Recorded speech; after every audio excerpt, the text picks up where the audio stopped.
Përshëndetje dhe mirë se vini në faqja 4, do t'jeni me mua Sali Doçën për gjatë minutave në vijim për të parë zhvillimet kryesore në arenën ndërkombëtare, por në nisje të kësaj hapësire informative do të ndalemi fillimisht tek ngjarjet më kryesore në vend.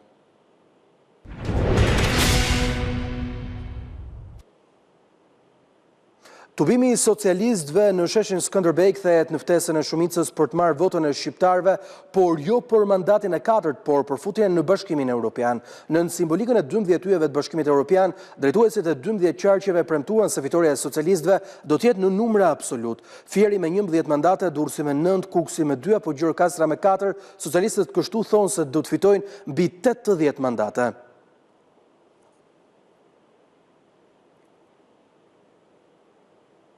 Edi Rama mba një ferim historik nga sheshi Skënderbej, ku ftoi shqiptarët të kapërcejnë ndarjet politike dhe të votojnë si kryeministrin e qeverisë që fut Shqipërinë në Bashkimin Evropian në vitin 2030. Rama tha se qeverisja e tij ndjek profecinë e Skënderbeut dhe fatin e pandarë të Shqipërisë nga Europa, ku i përkasim që prej mira vitesh. Rama tha se po merr fund përçmimi i Europës dhe po nis respektin ndaj shqiptarëve. Ai tha se jemi si të barabartë me qytetarët e Europës së Bashkuar.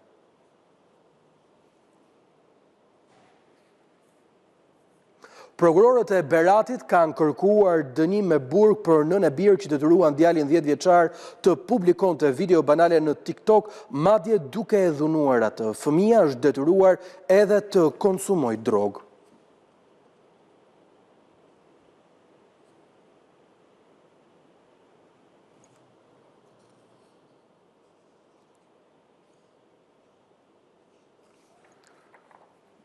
Shqiptari i dënuar me burgim të përjetshëm në Greqi, Elket Rizaj, kërkon lirinë në gjykatë. Vendimi pritet në qershor. Shqiptari i famshëm për arratisjen 2 herë me helikopter në burgjet e sigurisë së lartë në Greqi është në qeli prej 22 vitesh.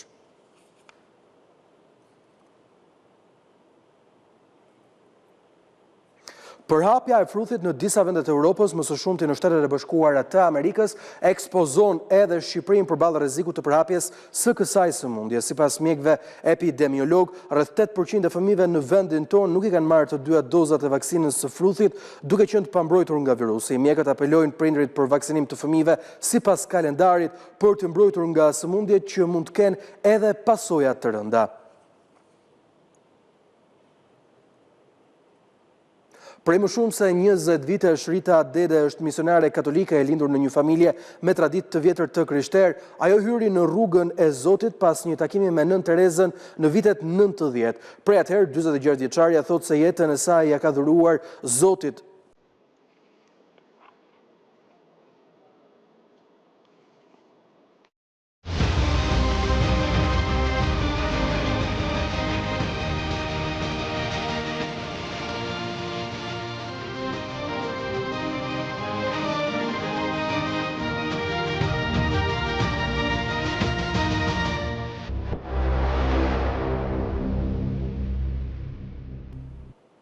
Do të ndalemi tani më gjërësisht në zhvillimet kryesore ndërkombëtare. Donald Trump kërkon në mënyrë urgjente një armëpushim në Ukrainë. Pas takimit të dërguarit të tij me Vladimir Putin për më shumë se 4 orë, presidenti amerikan tha se në Ukrainë po vriten mijëra njerëz çdo javë nga të dyja palët.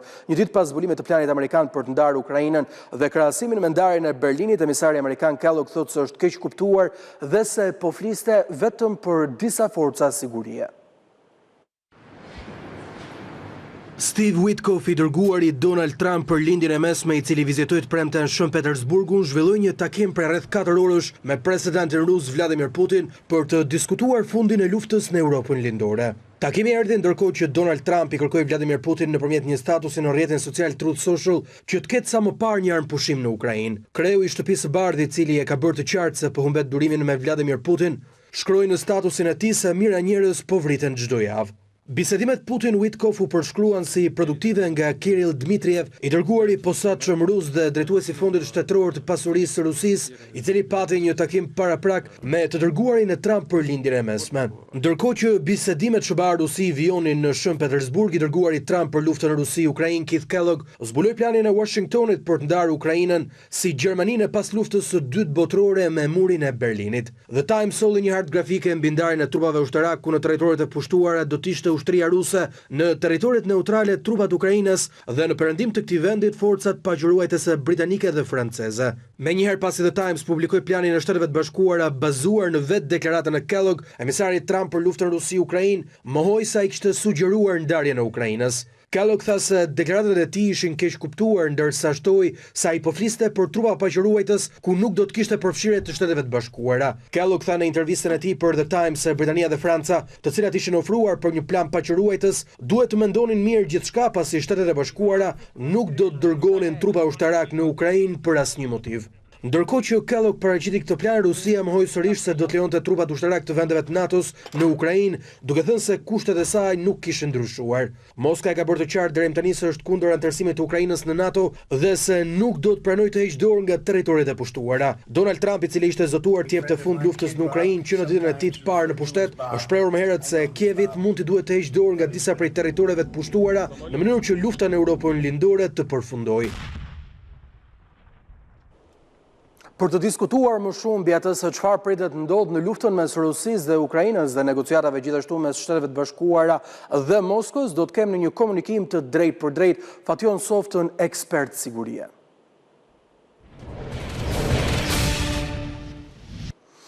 Zoti Softa, përshëndetje dhe faleminderit që jeni në faqja 4. Përshëndetje dhe faleminderit juve për hapësirën. Donald Trump duket se po humbet durimin me Vladimir Putin, nuk ka asnjë përparim sa i përket negociatave për armëpushim dhe gjithashtu nuk mund të flitet për një paqe të qëndrueshme afatgjatë në një kohë kur palët kanë disa pika ku nuk takohen së bashku. Çfarë pritet ndodh me negociatat? Çfarë do të bëjnë Shtetet e Bashkuara? Edhe gjatë fushatës para se të fitonte shtëpinë e bardhë, Trump ka thënë dhe ka folur që në qoftë se unë do të fitoj, do ta pushoj menjëherë luftën midis Ukrainës dhe Rusisë. Njëherë nuk ka folur ai do ta pushonte këtë luftë dhe kush ishte në mendjen e tij plani i mundshëm për të arritur këtë marrëveshje apo këtë armëpushim të përgjithshëm në Rusi, midis Rusisë dhe Ukrainës. Tashmë po konturohen pak a shumë idet që mund të kemi ndryshime territoriale dhe këta ndryshime territoriale sigurisht që nuk mund të mirëpriten dhe nuk mund të pranohen si nga Ukraina ashtu edhe nga faktori ndërkombëtar. Flasim për disa vende të Bashkimit Evropian, të cilët madje momentin e ndërprerjes së ndihmave dhe mundësisë financiare dhe ushtarake ndaj Ukrainës kanë ndërmarrë iniciativa për të vazhduar mbështetjen ndaj Ukrainës. Vendosja e një muri si tipi i Berlinit është kthimi në një histori e cila ishte e luftës së dytë botërore, por historitë nuk mund të përsëriten sepse tashmë jemi në kushte tjera ku ka shumë më tepër komplikime. Ta zbulojmë pak më shumë së bashku edhe këtë planin që është prezantuar nga Keith Kellogg. Ishte ditën e djeshme në një intervistë për The Times. Në fakt, Shtetet e Bashkuara sinjalizuan se plani i tyre në negociatat me Rusinë është pikërisht ajo për çfarë ju po flisni, pra ndarja e Ukrainës në 2 pjesë ose thënë ndryshe në vendosjen e trupave të sigurisë në 3 pjesë. Keith Kellogg më pas refuzoi të pranonte se kishte thënë diçka të tillë duke e mohuar nëpërmjet një statusi në rrjetin social X. Çfarë pritet ndodh me këtë plan? Është një plan që ende nuk është shumë i qartë, por pak a shumë po konturohet. Ideja që Rusia të mbajë 20% të territorit të cilën ajo ka të pushtuar, siç është Crimea, Donbasko edhe territoret të tjera. Dhe mendohet të jetë një territor rreth 1000 kilometra në lindje, ku tjetë i demilitarizuar, ku tjetë në kontrollin, po themi, pjesa që lidh me Europën, tjetë në kontrollin e forcave britanike dhe franceze dhe të Ukrainës, një territor tjetë i Ukrainës dhe pjesa tjetër tjetë Rusia. Por ky plan patjetër që ka interesa, nuk është thjesht pushimi i luftës, sepse Rusia kur nuk ka thënë që unë jam në luftë me Ukrainën. Ajo e ka quajtur atë një operacion spastrimi, që ka hyrë në territor për ato motive, dhe një nga kërkesat që Rusia ka thënë para se të bënte sulmin ndaj Ukrainës, ka thënë që të mos pranohet dhe Ukraina të mos jetë pjesë e forcave të NATO-s. Por me sa duket ky projekt shkon përtej këtij plani që Rusia të paktën sipas Ukraina të paktën sipas amerikanëve që të mos në planin e paqes, në planin e armëpushimit apo në planin e pushimit luftës, Ukraina të paktën të mos antarësohet në NATO për 20 vjet.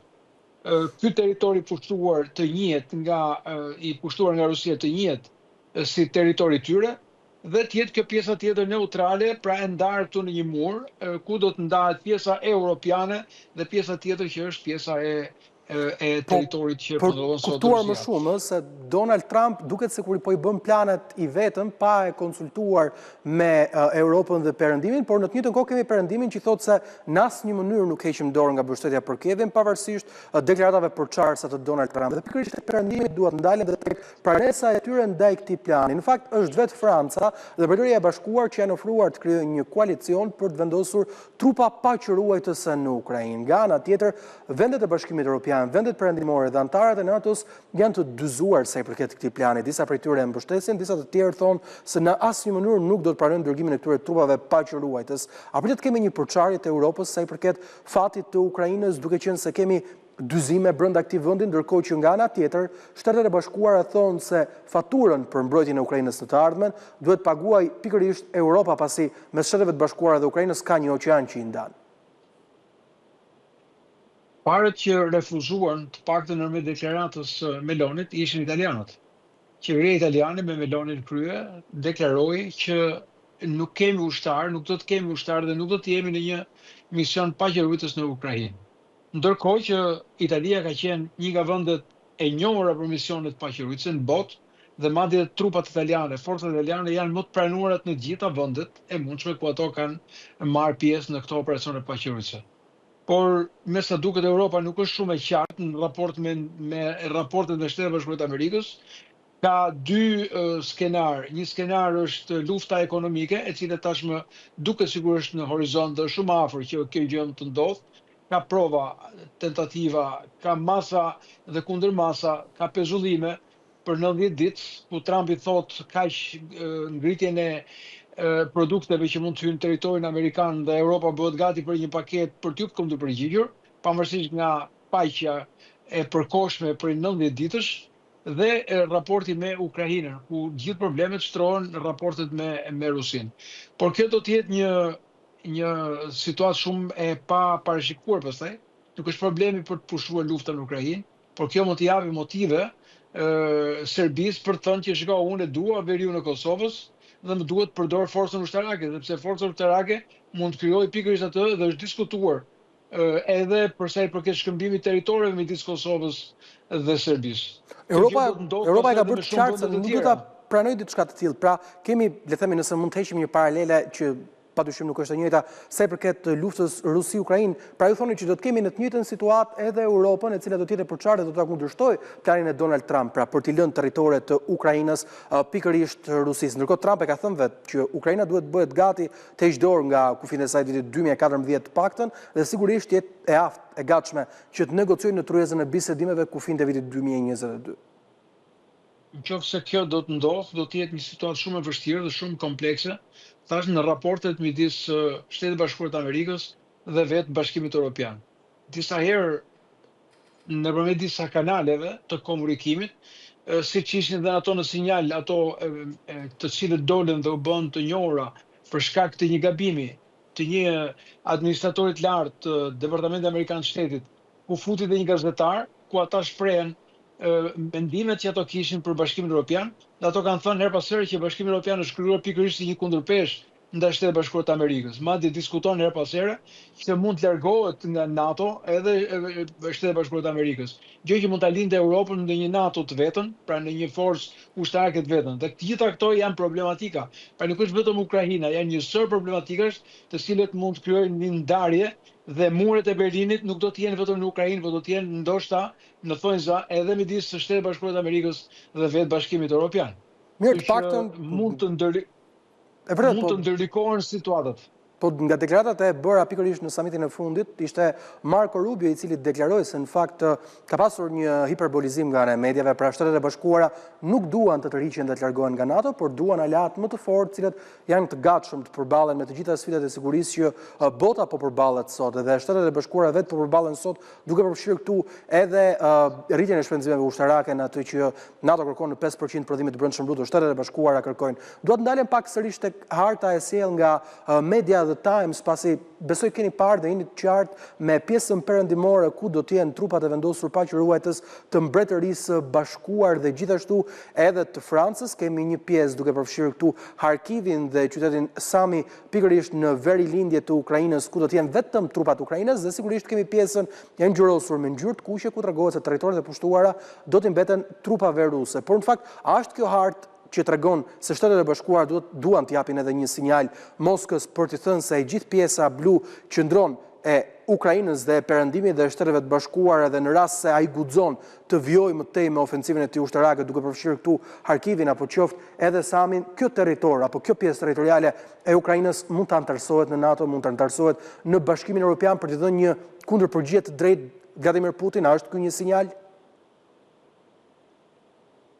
Kjo është një, nuk mund të them sinjal, por është një situatë që nuk e di se sa dhe si do të pranohet, sepse Rusia njihet për ambicet e saj, për rikthimin në republikat e saj, pra ka kërcënuar jo vetëm Ukrainën, pa e ka kërcënuar dhe vende të tjera të cilët edhe pse u antarësuan, i ka paralajmëruar që do t'i sulmojë që të mos bëhen antar të aleancës. Pra këtu kemi Finlandën, kemi Suedin, kemi dhe vende të tjera të cilët bashkohen dhe nuk kërkon zona neutrale në raport me NATO. Pra kjo nuk do të ndalojë Rusia qoftë në ka një marrëveshje të tillë, por kjo mbas një qetësie ndoshta mund të ripërsëritet situatat dhe konfliktet, sepse Rusia ka pretendime për të rimarrë të gjitha ato republikat që ajo pretendon që i ka pas territoret e saj. Prandaj nëse do kemi një ndërprerje të përkohshme, gjë që do e shoh vështirë arritjen e një marrëveshje të tillë sepse është shumë komplekse dhe do të thotë marrëveshje të tilla duhet shtrihen për një gjeopolitik të ndryshimit globale të gjeopolitikave. Për shembull, vërtet është sot midis Ukrainës dhe Rusisë dhe kjo është një situatë shumë e komplikuar, por ne kemi edhe situatën e lindjen e mesme. Çfarë do të bëhet me shtetin e Palestinës? Sepse gjitha këto janë problematika dhe janë paralele, të cilët duam s'duam, do të shkojnë dhe do të merren. Kemi Kinën që po bën kaq kohë gati sulmin, duke bërë intensitet përgatitjes për ishullin, që ka kaq kohë që e pretendon për ta rimarrë. Çfarë raporti do të kemi me Kinën? Vetëm luftë tregtare apo mund të kemi edhe një përplasje ushtarake? Sepse edhe Kina mund të ketë pretendime. Thotë siç i mori Rusia këto territore, mund të pretendojë dhe ajo për sulmuar ishullin, që ka kaq kohë, që ka një përqendrim të jashtëzakonshëm forcash dhe trupash ushtarake. Është Ose vetë Trump ka thënë që do të marrë Groenlandën për shembull. Qëndrojnë pretendimet e Shtetit Bashkuara. E vërtet, por Donald Trump pretendon pretendimet cilët janë ndryshime të mëdha globale. E vërtet, gjithë skena gjeopolitike në mbar botën ka ndjerë një tronditje të madhe çiperardhës Donald Trump në pushtetin, i cili ky fundit thotë se askush nuk mund të negociojë si ai. Megjithatë deri tani nuk kemi parë asgjë nga negociatat e tij, përveç se disa tërheqjeve për tarifat dhe asaj që ai e quan një ruajtje më e mirë e kufirit si pasojë disa mini marrëveshjeve me Meksikën dhe Kanadan. Ai nuk ka arritur dot që të përmbush atë premtim për cilën ne diskutuam në fillim të kësaj bisede, që është fundi i luftës brenda 24 orëve apo qoftë edhe brenda 3 muajve, siç Steve Witkoff apo edhe Keith Kellogg kishin paralajmëruar më parë. Duket se ka një frustrim të Donald Trump sa i përket marrëdhënieve të tij me Vladimir Putin, duket se Moska e ka vënë në lojë deri tani pasi nuk kemi asnjë sinjal nga ana e Rusisë është e gatshme të përmbush qoftë një armë pushim dhe lëra më pas edhe mundësinë për të pasur një paqe të drejtë dhe të qëndrueshme. Por çfarë do të sillte dështimi i negociatave mes Shteteve të Bashkuara të Amerikës dhe Rusisë? A do të nuk kuptonte diçka e tillë, rikthimin e Washingtonit me ndihma masive ushtarake për Ukrainën dhe një kundërvënie ndaj Moskës? Shtetet e Bashkuara nuk besoj se do të jenë në të njëjtën politik Trump dhe Biden, sepse ai e ka kundërshtuar gjithkohës ndihmën ushtarake, po dhe financimet. Ai është shprehur disa herë për Zelenskin që sa herë që vjen nuk ikën pa marrë një tot eurosh apo dollarësh nga financimet e amerikanëve. Prandaj nuk besoj se do të jetë i kësaj politike, se sa do të jetë i atyre politikave që do të shkojnë drejt luftës tregtare, drejt ekonomisë, duke kërkuar të forcojë sipas tij pjesën ose për ta bërë atë Amerikën edhe një herë të madhe. Por nëse do dështoj dhe nuk do të kemi, po themi, realizimin jo vetëm të pushimit, por rreth para atë që ka thënë që do të vendos paqen, atëherë do të ishte një dështim i asaj të cilën e kishte Kalbeteje. Dy ishin kalbeteje të Trumpit që mori votat aq masivisht në Shtetet e Bashkuara të Amerikës. Ishte forcimi i ekonomisë dhe pushimi i luftës në Ukrainë. Nëse njëra do të dështoj. Patjetër do të dështoj dhe e dyta sepse lufta tregtare sigurisht do të dobësoj vërtet një pjesë të vendeve apo një pjesë të madhe të vendeve të Bashkimit Evropian, por nuk do të kaloj pa dëmtuar dhe veç Shtetet e Bashkuara të Amerikës, të cilët janë në marrëdhënie tregtare me shumë vende dhe marrëdhëniet tregtare presupozojnë janë edhe lidhjet politike. Dhe lufta tregtare do të thotë që do zvoglohet, po themi dhe ajo aleancë politike midis kontinentit vjetër dhe vetë Shteteve të Bashkuara të Amerikës. Gjë që pastaj mund të nxjiste revolta, mund të këndë probleme brenda vetë Shtetit Bashkuar të Amerikës nga votuesit e tij. Mirë, zoti Sota, kur flasim për ndihmat ushtarake, Donald Trump nuk ka zgjedhur që të ndalë ato të paktën deri tani për Ukrainën, bazuar edhe në projekt ligje të cilat janë miratuar në Kongresin Amerikan në kohën kur demokratët ishin në pushtet, dhe në fakt Trump ka treguar një lloj fleksibiliteti dhe ka thënë me presionin që do t'i bëj pikërisht Rusisë me sanksione të mëdha, dhe ka thënë se në rast se Moska nuk ulet në këtë tryezë bisedimesh dhe nuk shkon drejt paqes, nuk tregon një vullnet drejt paqes, atëherë ekziston edhe skenari që Shtetet e Bashkuara pra të vjojnë furnizimet masive me armë për Ukrainën. Ju falenderoj që ishit në faqja 4 për ditën e sotme. Faleminderit. Mirë, ne do të zhvillojmë me të tjera informacione në arenën ndërkombëtare. Për herë të parë në 10 vite Shtetet e Bashkuara të Amerikës po mbajnë bisedime diplomatike të nivelit të lartë me Iranin, të cilat po mbahen në mangë të shtunë. Donald Trump kërkon të bindë Teheranin të heqë dorë nga zhvillimi i programit të tyre për të pasur armë bërthamore. Kreu i Shtëpisë së Bardhë ka shkuar aq larg duke thënë se do të bombardonte Teheranin nëse negociatat të tilla dështojnë dhe nëse Irani nuk pranon të heqë dorë nga programi i zhvillimit të armëve bërthamore. Nga ana tjetër, Irani ka deklaruar se gjuha e kërcënuese e Shteteve të Bashkuara të Amerikës është e papranueshme dhe se kjo gjuhë nuk do t'i dërgojë palët në asnjë marrëveshje. Irani dhe Shtetet e Bashkuara nisën këtë të shtunë bisedimet e nivelit të lartë diplomatik me Washingtonin që synon të bindë Teheranin të heqë dorë nga zhvillimi i programit të tyre për të pasur armë bërthamore.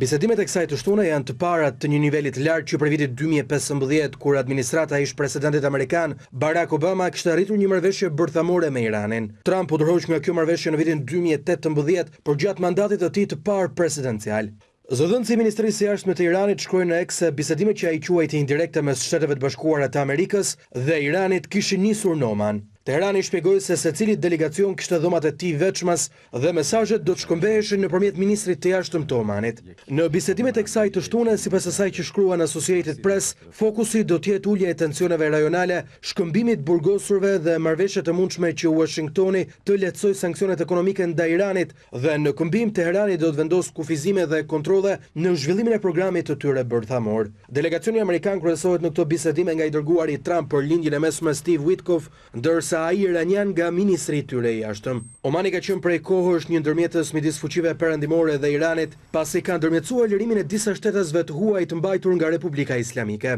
Trump është zotuar se Shtetet e Bashkuara do të bombardojnë Iranin në rast se ata nuk pranojnë të ndalin zhvillimin e programit të tyre për të pasur armë bërthamore. Nga ana tjetër, Teherani ka thënë se gjuha kërcënuese nuk do të çojë palët askund. Si në mandatin e tij të parë, ashtu edhe në mandatin e dytë në krye të Shtëpisë së Bardhë, mandat që e mori në janar të këtij viti, Donald Trump ka shtuar presionin ekonomik ndaj Iranit duke sanksionuar çdo që blen naftë nga Teherani. Sanksionet e Washingtonit kanë dëmtuar rënd ekonominë e këtij shteti në lindjen e mesme, ndërsa Irani ka vjuar të mbështesë milicit që shkaktojnë destabilitet në këtë rajon. Ju ftoj të ndiqni radion ABC News në valët 105 FM. Do të përditësoheni me zhvillimet e fundit në 105 FM. Ka marrë një rrjedh tjetër hetimi i vrasjes së ndodhur nga një 50 vjeçar shqiptar në Greqi, i cili vrau kunaten e tij për nderin e vajzës. Një vit pas ngjarjes, 19 vjeçare ka pranuar në gjyq se kishte falsifikuar mesazhet në telefon me të cilat bindi të atin për ngacmim nga daja i saj. Ndryshimi i dëshmisë së vajzës i jep një tjetër rrjedh hetimit, duke nxjerrë të pafajshëm viktimën 33 vjeçare që u vra nga babai i vajzës. Një vit pas vrasjes së 33 vjeçarit Erion Pelivani në Greqi, hetimet për ekzekutimin e tij kanë marrë një tjetër rrjedh. Ka qenë një dëshmi e re vajzës shqiptare që ka tronditur gjykatën e Larisas, ku ka pranuar se ka falsifikuar faktet për pordhunimin dhe mesazhet në telefonin me dajën e saj tashmë të ndjer Erion Pelivanin, çka detyrojnë atë kohë baban e 19 vjeçares Fatmir Tarellari të vriste 33 vjeçarin. 50 vjeçari shqiptar Fatmir Tarellari nga Poliçani akuzohet për vrasje me dashje pasi më 9 janar të vitit 2024 me pushkën e tij të gjuetisë vrau kunatin Erion Pelivani në Volos. 25 vjeçari u bind nga vajza e tij se Kunati 33 vjeçar ishte ai që e përdhunoi kur ajo ishte vajzë vogël. 19 vjeçaria shqiptare deklaroi në ato kohë se ishte detyruar që t'i jepte edhe shumë parash Dajës, sepse ai po e shantazhonte duke i thënë se do të publikonte foto intime. Në fakt, që ta bënte baban e saj të besonte, ajo modifikoi mesazhet në telefonin e saj celular, ku në ndihmë për të i ka ardhur edhe i dashuri i saj. Ka qenë policia që ka mundur të zbulojë këtë falsifikim, ndërsa më pas, kjo është pranuar në gjykatë edhe nga vetë vajza 19 vjeçare. Ndërkohë pasi ka dëgjuar këto fakte, babai 19 vjeçares ka kërkuar falje për ato se çfarë ka ndodhur. Gjatë seancës së fundit, dëshmuan edhe miq dhe të afërm të familjes, ndërsa gjyqi do të vazhdojë. 42 vjeçari shqiptari i Kosovës që vrau bashkëshorten e tij në Zvicër një ditë më parë kishte dalë nga burgu vetëm përpara disa kohësh. Ai ishte paditur nga bashkëshortja e tij për dhunë në familje për cilin kishte vuajtur edhe dënimin. Autori kreu krimin makabër menjëherë pasi u lirua nga qelia. Detajet e reja janë zbuluar nga ngjarja e rëndë që tronditi komunitetin shqiptar në Zvicër pasi 42 vjeçari Ramiz Berisha nga Malisheva e Kosovës vrau me armë zjarri bashkëshorten e tij 38 vjeçare duke e lënë të vdekur në vend dhe më pas vrau edhe veten. Ramiz Berisha kishte shkuar që prej të njëjtës në shtëpinë ku bashkëshortja e tij punonte si pastruese dhe kishte kërkuar të takonte atë, por ishte ndalur nga pronari i shtëpisë një burr rreth të 80-tave. Ai ishte rikthyer të premten kur pronarët e shtëpisë nuk ishin aty dhe kishte arritur të hynte në ndërtesë. Menjëherë pasi kishte hyrë në ndërtesë, ai ka vrarë bashkëshorten e tij me 4 plumba dhe më pas i ka vënë flakën shtëpisë. Pas këtij akti, autori është ngjitur në katin e dytë të ndërtesës dhe ka kryer vetvrasje. Kur forcat zjarfikse mbërritën në vendngjarje, çifti u gjetën të dytë pa jetë. Ramiz Berisha, 42 vjeç nga Malisheva, kishte pasur probleme të vazhdueshme me bashkëshorten e tij, e cila kishte denoncuar atë për dhunë në familje në polici dhe kishte kërkuar divorc. 42 vjeçari kreu krimin menjëherë sapo ishte liruar nga burgu për shkak të kësaj akuze. Autoritetet zviceriane kanë treguar se Ramiz Berisha kishte planifikuar sulmin në detaje përpara kryerjes së krimit, ndërsa miqtë e tij kishin treguar për pasionin që 42 vjeçari kishte për armët. Çifti Berisha ishin prindër të 4 fëmijëve të mitur dhe jetonin në fshatin e Pajnç të Zvicrës. Fatmirësisht në momentin kur autori vrau bashkëshorten dhe më pas u vetvra, fëmijët e çiftit nuk ndodheshin në shtëpinë ku mamaja e tyre punonte si pastruese. Bashkimi Evropian ka shpallur në ngrata zëvendës kryeministrin serb, lajmi është konfirmuar nga vet Aleksandar Vulin, i cili ka deklaruar se Unioni 27 antarësh do t'i ndalojë hyrjen e tij në këtë blok evropian. Deri më tani nuk ka pasur një reagim zyrtar nga Bashkimi Evropian. Вместо того, чтобы говорить, что вы желаете. Zëvendës kryeministri serb Aleksandar Vulin tha për median ruse RIA Novosti se Bashkimi Evropian ka vendosur sanksione ndaj tij dhe i ka ndaluar hyrjen në vendet e bllokut. Sipas tij, shkak për këtë është bërë shëndrimi i tij për të mos vendosur sanksione ndaj Rusisë. Nuk kishte asnjë polemik mbi të vërtetën që thash. Ata thjesht patën disa komente për mua personalisht. Mbajtën një takim në nivelin më të lartë të ministrive të jashtme të vendeve të tyre dhe vendosën të më ndalojnë hyrjen në vendet e BE-s. Sipas vendës kryeministrit serb, kjo është një përgjigje e Unionit ndaj deklaratave të tij në Parlamentin Evropian në lidhje me Rusinë. Në një takim të grupit të punës të Këshillit të Bashkimit Evropian për partneritetin lindor, komisioneri për punë të jashtme ose praktikisht Ministria e Punëve të Jashtme të tyre propozoi vendosjen e sanksioneve për shkak të veprimeve destabilizuese ruse. Vulin tha se nuk ishte informuar ende, por e dinte se çfarë ishte propozuar. Zëvendës kryeministri serb, dikur kreu i Agjencisë për Siguri dhe Informacion i Serbisë, e njohur ndryshe si BIA, është sanksionuar nga Shtetet e Bashkuara me akuzat për përfshirje në krim të organizuar dhe afera korruptive.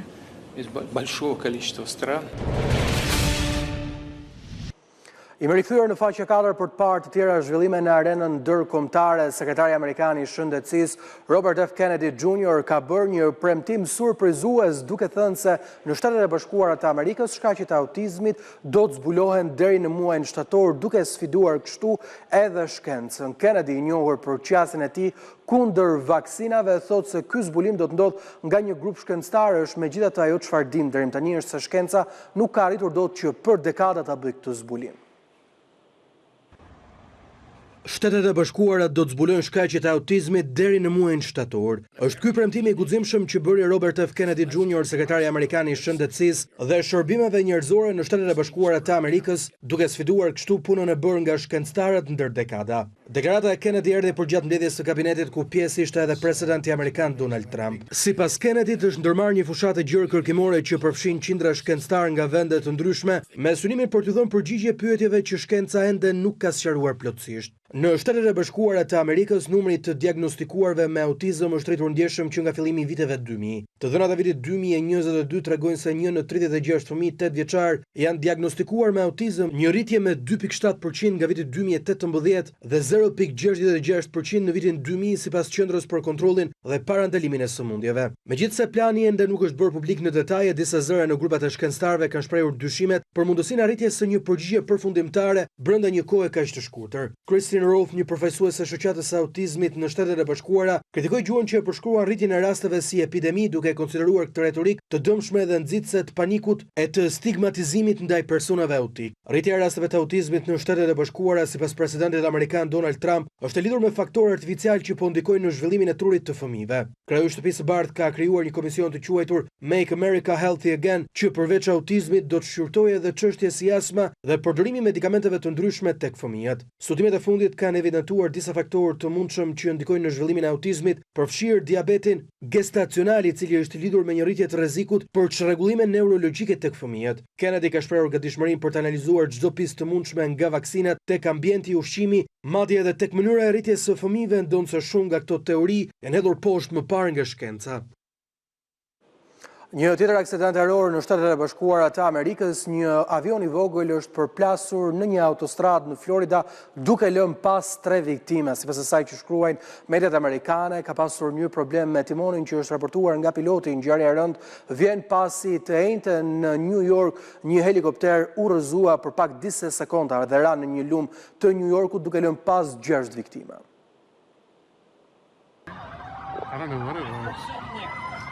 Tre persona kanë humbur jetën pasi një avion i vogël urrëzua në Florida. Avioni ishte nisur nga aeroporti Boca Raton në Florida dhe ishte drejtuar për në aeroportin ndërkombëtar Tallahassee, sipas administratës federale të aviacionit. Sipas NBC News, piloti raportoi një problem me timonin para se të rrëzohej. Pasi u përplas në tokë, avioni i vogël shpërtheu në flak. Avioni ishte në ajër për më pak se 20 minuta para se të rrëzohej, sipas Flight Radar 24. Para aksidentit, avioni u rrotullua disa herë në ajër dhe më pas ra në tokë. Incidenti vjen pasi një helikopter u rrëzua të njëjtën në lumin Hudson në Manhattan. CEO i Siemens në Spanjë, Agustin Escobar, gruaja e tij dhe 3 fëmijët e tyre humbën jetën si pasojë e aksidentit. Viktim mbeti edhe piloti i helikopterit. Dyshimet e para mbi incidentin lidhen me një problem motorik në helikën e helikopterit. Një gjykatës së emigracionit në Louisiana ka vendosur se Shtetet e Bashkuara të Amerikës mund të dëbojnë studentin e diplomuar në Universitetin e Kolumbis, Mahmoud Khalil, bazuar në argumentin e qeverisë federale se ai përbën një rrezik për sigurinë kombëtare. Palestinezi mund të apelojë vendimin. Khalili, i cili mori pjesë në demonstrata pro-Palestinës në shkollë, u arrestua nga agentët federal të imigracionit më 9 mars në New York dhe u transferua në një qendër paraburgimi imigracioni në Louisiana. Avokatët e Khalil kanë kundërshtuar ligjshmërinë e paraburgimit të tij, duke thënë se administrata e Trump po përpiqet të godas lirinë e fjalës. Sekretari amerikan i shtetit Marco Rubio ka thënë se mund të dëbojë Khalilin sepse prania e tij në Shtetet e Bashkuara të Amerikës kërcënon politikën e jashtme të vendit.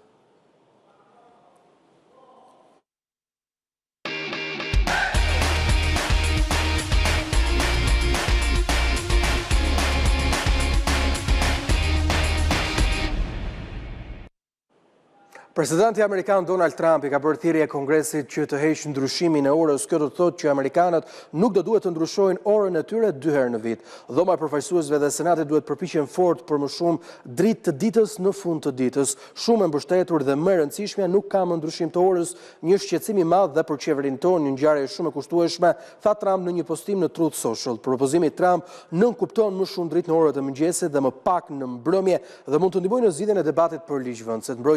Mbrojtësit e ndryshimit të orës kanë argumentuar se rrezet e diellit në mbrëmje do të korrnin përfitime për rekreacionin dhe ushtrinë, ndërsa ato që mbështesin një orë të përhershme kanë argumentuar se alternativa e tyre e preferuar do të çonte në gjumë të mirë.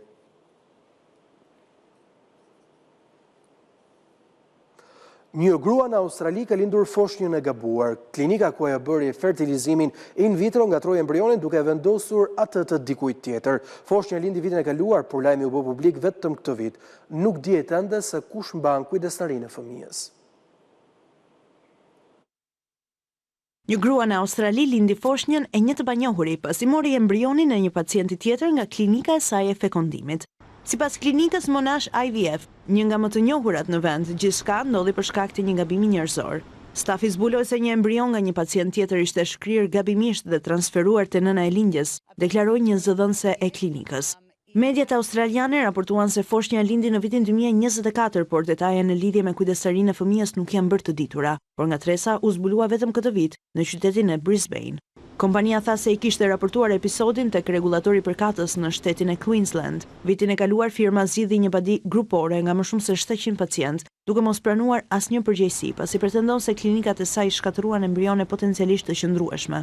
Klinika pagoi një dëmshpërblim prej $35 milion australian. Raste të rralla të përzierjeve të embrioneve janë raportuar më parë, duke përfshirë në Shtetet e Bashkuara, Britani, Izrael dhe Europë. Kemi ardhur në fund faqes 4 edhe për ditën e sotme, por unë ju rikujtoj se për trejat më të fundit mund të informoheni në çdo kohë në abcnews.al, si dhe të na ndiqni në radion ABC 105 FM. Ju falenderoj për vëmendjen, pasdite të këndshme.